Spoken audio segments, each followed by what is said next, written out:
문들을 뒤에서 닫아 잠그니라. 아멘. 사사기 3장 12절부터 23절까지 본문입니다. 에훗을 사사로 세워 구원하시다.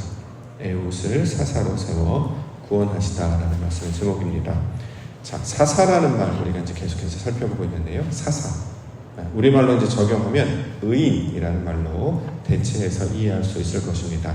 자, 의인. 하나님을 찾고 깨닫고 선을 행하는 자. 자, 이것을 가리켜 의인이라고 하죠. 자, 의인의 똑같은 모습이 바로 사사였습니다. 그러므로 사사는 하나님을 잃어버린 백성들, 하나님을 잊어버린 그 백성들 사이에서 하나님을 찾고 하나님을 깨닫고 하나님께서 기뻐하시는 성을 행하는 자로 나아가기 위해서 세움을 받게 되는 것입니다. 그러면 이 시대에도 사사를 말할 수 있겠죠. 이 시대의 사사, 즉 의인은 오직 성도, 하나님께서 거룩하게 부르신 성도가 바로 의인이며 사사가 될 것이고 그 일을 감당하는 교회가 그 사사 역할을 하는 자들이 될 것입니다. 저와 여러분들을 하나님을 찾는 자로, 깨닫는 자로, 선을 행하는 자로, 그 사사 역할을 감당한 자로 부르신 줄 믿습니다. 그러므로 사사와 같이, 의인과 같이 하나님을 찾게 하시고 하나님을 깨닫게 하시고 하나님이 기뻐하시는 그 일을 감당하게 해주시옵소서. 이렇게 소망 가운데 나아가는 기도의 시간 되기를 원합니다. 자, 어제에 이어서 어제는 온니엘이라고 하는 사사를 보았고요. 오늘은 에훗이라는 사람을 사사로 세우는 장면을 소개하고 있습니다. 15절에 나와 있습니다. 15절 말씀. 이스라엘 자손이 여호와께 부르짖음에 여호와께서 그들을 위하여 한 구원자를 세우셨으니 그는 곧 베냐민 사람 게라의 아들 왼손잡이 에훗이라. 이스라엘 자손이 그를 통하여 모압 왕 에글론에게 공문을 바칠 때에. 자, 왼손잡이라는 말이 나와요. 왼손잡이. 자, 우리말로 이제 해석을 하면 오른손을 사용하지 않는 자. 말 그대로 이제 손으로 따지면 이쪽 손을 가리키고 있는 말이 되겠죠. 해설서에 따르면 또는 주석서에 따르면 양손잡이였을 것이다. 뭐 이렇게 해석하는 경우도 있고 오른손을 사용하지 못하는 자라는 말로 해석하는 이제 주석서도 있습니다. 그런데 이제 성경 원문을 이제 살펴보니까 성경 원문에는 이테르 야민이라고 이제 구절이 기록이 되어 있어요. 이게 히브리어인데요.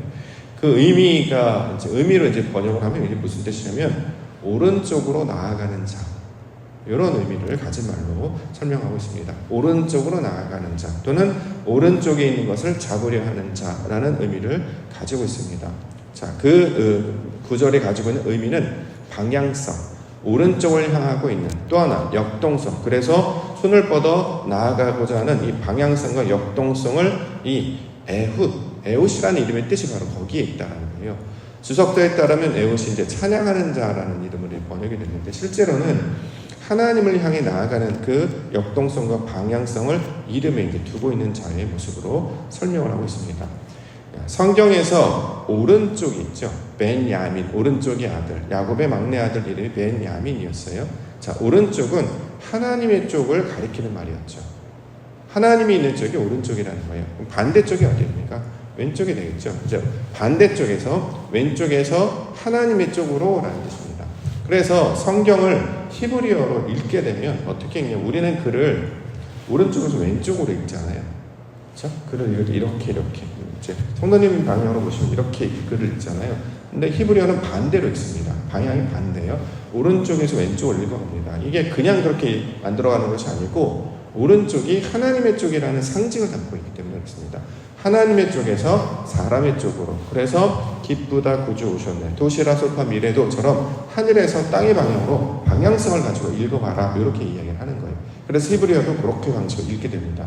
근데 놀라운 것은 이렇게 있잖아요. 그럼 우리는 어떻게 하냐면 이 사람이 가지고 있는 이쪽 사람의 방향에서 어느 쪽으로 향해 가냐면 오른쪽으로 향해 나아가도록 성장하도록 자라가도록 그렇게 인도해 주셨습니다. 그래서 성경 히브리어는 띄어쓰기가 안 돼 있기 때문에 오른쪽에 쭉 읽어가서 단어들로 볼 수 있습니다만 놀랍게도 단어를 반대로 해석할 수도 있습니다. 사람의 쪽에서 하나님의 쪽으로도 이해할 수 있습니다. 우리가 이제 성경을 이해할 때 읽는 방식 중에 하나가 앞에 있는 것은 하나님의 것, 뒤에 있는 것은 우리 것, 이렇게 이제 이해를 하는 해석 방법 하나 배웠지 않습니까? 예를 들어서 눈에는 눈, 이에는 이 할 때 앞에 있는 눈은 하나님의 것, 뒤에 있는 눈은 우리 것. 그래서 하나님의 눈이 내 눈이 되게 하시고 하나님의 이가 내 이가 되게 하신다. 이렇게 해석을 했단 말이죠. 이걸 반대로 눈에는 눈, 이에는 이를 반대로 해석하면 나의 눈에서 하나님의 눈으로, 나의 이에서 하나님의 이로 이렇게 해석할 수도 있단 말이에요. 의미는 똑같죠. 그 방향성은 다르지만 의미 똑같습니다. 자, 지금 왼손잡이라고 하는 의미가 가지고 있는 것은 무엇이냐면 하나님을 찾지 않는, 하나님을 깨닫지 못하는, 하나님을 잊어버리는 백성 중에서 하나님을 향해 나아가는 자가 있다는 거예요. 그 사람이 에훗. 그래서 이걸 왼손잡이라고 이제 번역을 했습니다. 우리나라에서도 보면 이제 왼손잡이 그러면 이제 보통은 이제 오른쪽을 바른 손이라고 이제 설명하기 때문에 특별하거나 구별된 자를 가리킬 때 뭐 왼손이다, 뭐 왼손잡이다 이렇게 설명을 합니다만 특별하고 구별된 독특한 모양을 가질 때 우리가 왼손을 사용한다고 이렇게 표현을 하는 것처럼 하나님을 찾지 않는 그곳에서 하나님을 찾는 한 사람이 있는데 그 사람이 누구냐? 왼손잡이 에훗이었다. 그 왼손잡이는 하나님을 찾는, 오른편으로 나아가는, 아버지의 뜻을 향해 움직이고 활동하는 그 실천을 감당한 자로 설명하고 있는 것입니다. 그렇기 때문에 이 왼손잡이는 단순히 손을 어느 손을 쓰느냐, 어느 쪽 편에 서 있느냐 그것만을 가리키는 것이 아니라 하나님의 반대편에서 하나님의 편으로 나아가는 자를 가리키고 있는 말입니다. 우리가 이제 사사기 배경을 우리가 이해하고 있습니다. 사사기 배경. 하나님을 잊어버리는 것 때문에 그들이 어려움에 당하게 되죠. 그래서 하나님을 잊어버린 그 백성 중에서 하나님께서 사사를 세우셨다라고 하는 것은 그 잊어버린 사람들 중에서 하나님을 기억하고 찾고 그 뜻을 향해 나아가는 자들을 사사의 모양으로 설명을 하고 있는 것입니다. 그러면 바로 성도와 교회가 바로 그런 말이 되지 않겠습니까? 바로 에훗은 그런 의미가 되기 때문에 오늘 주고 있는 왼손잡이 에훗이라는 말은 내가 하나님 편에 서게 하옵소서, 아버지의 뜻에 나아가게 하여 주시옵소서. 모두가 다 그거 아니야, 세상 사람들 그렇게 하지 않아, 다른 교회는 그렇게 하지 않아, 다른 사람은 그렇게 하지 않아, 그 와중에서도 아니야, 하나님의 뜻은 바로 이것입니다 라고 하는 하나님의 가치, 하나님의 말씀, 하나님의 진리 이것들을 보존하며 지키며 나아가는 자, 하나님의 뜻을 하나님의 편으로 나아가는 자로 서려고 할 때 그 자가 바로 사사요 의인의 모습으로 세워지게 될 것입니다.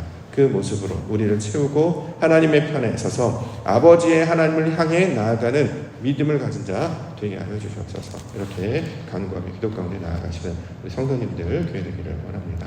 오늘 본문에 나타난 에훗이라고 하는 사사의 특징이 있었죠. 그가 칼을 사용하여서 모압 왕 에글론에게 나아가서 이제 그를 죽인 사건을 소개하고 있습니다. 20절과 21절. 20절, 21절. 에훗이 그에게로 들어가니 왕은 서늘한 다락방에 홀로 앉아있는 중이라. 에훗이 이르되 내가 하나님의 명령을 받들어 왕에게 아랠 일이 있나이다 하며 왕이 그의 좌석에서 일어나니 에훗이 왼손을 뻗쳐 그의 오른쪽 허벅지 위에서 칼을 빼어 왕의 몸을 찌르매. 자, 왼손을 뻗쳐 오른쪽에 있는 칼을 들어서 앞에 나가서 공격했다. 이렇게 이제 그림으로, 모양으로 설명하는데요. 이 모양으로 설명하지만 왼쪽에 있는 것이 오른쪽의 것을 취하여 이런 뜻입니다. 그렇죠?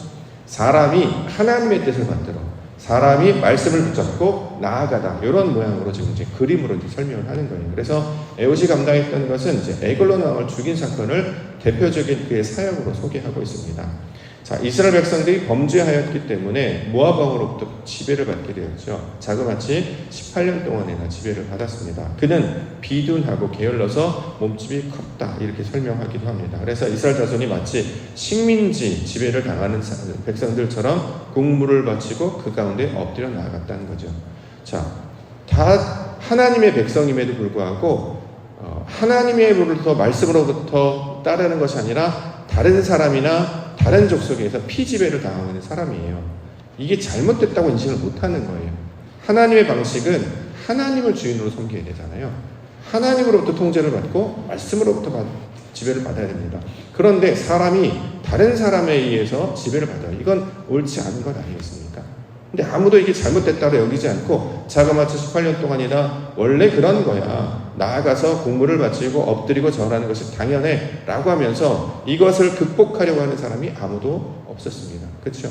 우리도 일상 가운데 있으면 다른 사람이 나를 이렇게 괴롭힌다거나 나를 힘들게 하거나 또 다른 사람이 나를 가스라이팅 한다거나 나를 막 이렇게 다스리려고 한다면 그냥 원래 그러는 것처럼, 마치 길들여진 짐승들처럼 원래 그런 거야. 착취당하고 따라가고 끌려나가고 이렇게 살아가게 된다는 거죠. 그런데 그 중에서 에웃은 어떤 사람이었습니까? 하나님의 뜻을 받들어서 아버지의 뜻이 무엇인지 찾고 구하는 자였기 때문에 담대하게 에글론이라고 하는 왕에게 나아가서 그를 무찌르는 장면을 소개하고 있습니다.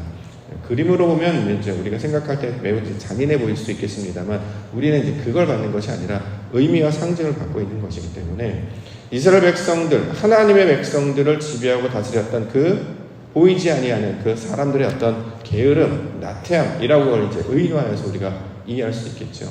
그걸 극복해내지 못하고 연합하고 타협하여서 살던 그 가운데 하나님의 벽을 찾는 에웃은 담대하게 나아가 오른쪽에 있는 것을 취하여 그것을 무찔렀다라고 이야기하는 것입니다. 그러면 이 에글론이 상징하고 있는 것은 영적인 나태함, 영적인 게으름, 영적인 익숙함에 관한 이야기게 됐죠.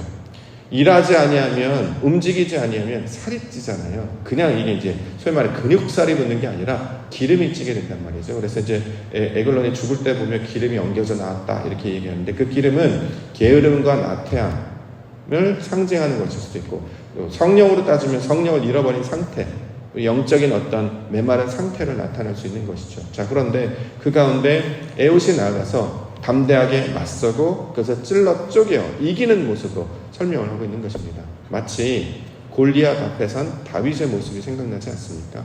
자, 하나님을 욕되게 하는 자 앞에서 다윗은 용맹하게 여호와의 이름으로 그를 무찌르는 장면을 나타내고 있다라는 거죠.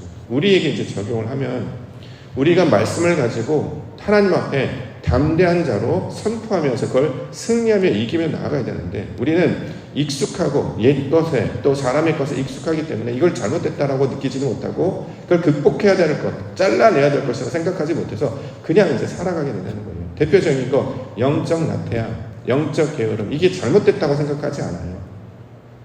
습관들, 이거 끊어내지 못합니다. 변하지 않게 된다는 거죠. 자, 이것을 오랫동안 해왔기 때문에 이상하다고 생각하지 못해서 계속 그렇게 하는 거예요. 그래서 늘 지배당하고 자유하고 극복하고 나아가는 것이 아니라 거기에 늘 시달리고 끌려서 난 안 돼, 난 원래 그랬어, 원래 그런 모양이지 라며 살아갔던 모습이 마치 모압의 에글론에게 지배를 당하는 이스라엘 백성들의 모습과 똑같다라는 것입니다. 자, 거기에 지금 에웃이 하나님의 것을 들어서 담대하게 앞으로 나아가 그런 상상을 했다는 거잖아요. 상상력을 가지고 앞에 나아가서 그 자를 무찌르는 장면을 소개하고 있습니다. 우리도 바로 이런 영적 용맹함, 영적 담대함 끊어내는 것이 필요하지 않겠습니까? 영적인 나태함, 게으름, 살아보니까 안 되는 건 없는 거예요. 그렇죠? 불가능한 건 없는 것이고 원래 그런 건 아무것도 없습니다. 하나님께서 기뻐하시는 모습이라면 무엇이든지 담대하게 믿음으로 나오면 이길 수 있다는 거죠. 대표적인 그 상대, 그 대적이 누굽니까? 바로 우리 자신 아닙니까? 영적인 나태함, 영적인 게으름, 과거로부터 쭉 그렇게 살아왔기 때문에 새로운 것들을 하려고 할 때 계속 거기에 저항이 일어난단 말이죠. 숨이 차고 힘이 들고 하니까 난 못해, 난 안 돼, 새벽 기도합시다, 우리 열심히 예배합시다, 하나님의 일 합시다. 다 오히려 세상에서는 타협하고 냉소하고 이게 세상의 분위기가 됐어요. 어렸을 때부터 불순종하는 걸 어떤 미덕으로 여겨서 마치 앞자리에 앉아서 예하면서 열심히 따라가는 자들을 오히려 미련한 취급을 하고, 저 뒷자리에서 구석에서 저런 걸 따라가면 돼, 그렇게까지 할 필요 없어 그래서 퇴퇴거리면서 거드름 피우고 반항하고 냉소했던 자들이 굉장히 멋있는 것처럼, 그건 이제 드라마나 영화로 많이 만들어가는 거죠. 마치 그들이 대단한 영웅이라 된 것처럼. 그러한 자들은 아무것도 만들어내지 못한다는 거죠.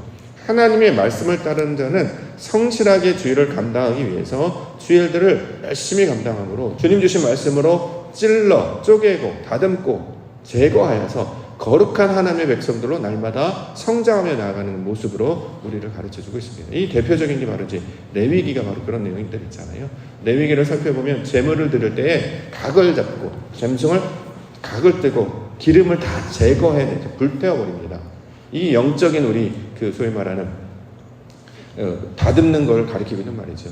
우리 안에 하나님이 기뻐하지 않는 것, 그 기름기가 그냥 가득하여서 아무것도 쓰지 못하는 그런 것들을 제거하여내서 하나님이 기뻐하시는 그 아름다운 제물을 만들어가는 것처럼 우리의 모양도, 우리의 속사람도 말씀으로 다듬어내지 아니하고 훈련하지 않으면 이게 비둔해지고 살이 찌고 기름기가 가득하여서 하나님의 말씀에 반응하지 못하고 더 나아가 영적으로 병들어서 아무것도 하지 못하는, 그래서 시간이 지나면 뭐 했습니까? 라고 물어보면 한 일이 아무것도 없어요. 기억나는 게 아무것도 없어요. 그러한 자들로 바뀌어지게 된다는 거죠. 자, 그런데 여기에 맞서서 사사를 세우셔서 그 일을 이겨내시도록, 잘라내도록, 극복하도록 우리 가운데 가르쳐주고 있습니다. 그러므로 오늘 우리가 이 에웃의 스토리를 만나면서 우리에게 이제 적용할 수 있는 것은, 하나님 영적인 나태함, 영적인 비둔함, 영적인 게으름 잘라내게 하옵소서, 극복하게 하여 주시옵소서. 원래 그런 것은 없습니다. 하나님의 사람으로 변화되게 하여 주시옵소서.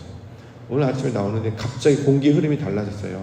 시원해졌습니다. 어머, 가을이 옵니다. 준비해야 되지 않겠습니까? 먼저 깨는 자로 저와 여러분들 불러주셨어요. 그래서 제가 이 말씀을 듣고 오늘부터는 운동을 해야 되겠다, 이런 생각을 제가 하게 됐습니다.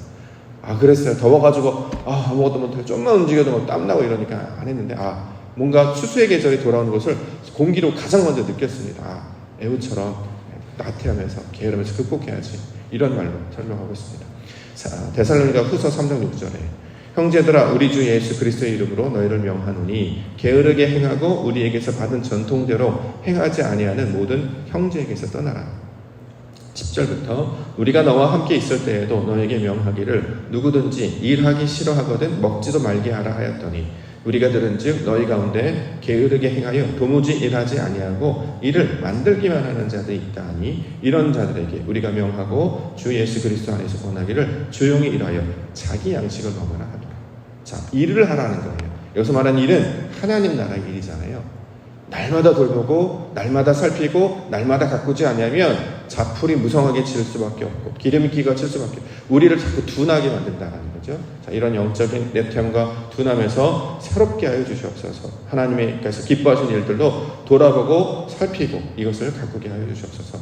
교회도 그래서 날마다 닦고 청소하고 늘 살피는 건 아닙니까? 그래야 반짝반짝하게 빛나는 것처럼 우리의 모습도 말씀으로 돌이켜야 새롭게 변하게 될 줄 믿습니다. 오늘 왼손잡이 에웃을 세워서 이스라엘을 구원하셨던 것처럼 저와 여러분들이 하나님의 편을 찾는 그 왼손잡이 에웃이 되기를 원합니다. 그 사사처럼, 그 의인처럼 하나님이 부르신 특별한 사람으로 주의 몸된 교회를 돌보고 우리의 몸을 살피고 하나님의 일을 감당함으로 하나님의 구원의 지경에 다다르며 나아가시는 우리 믿음의 성도님들과 교회 되시기를 주님의 이름으로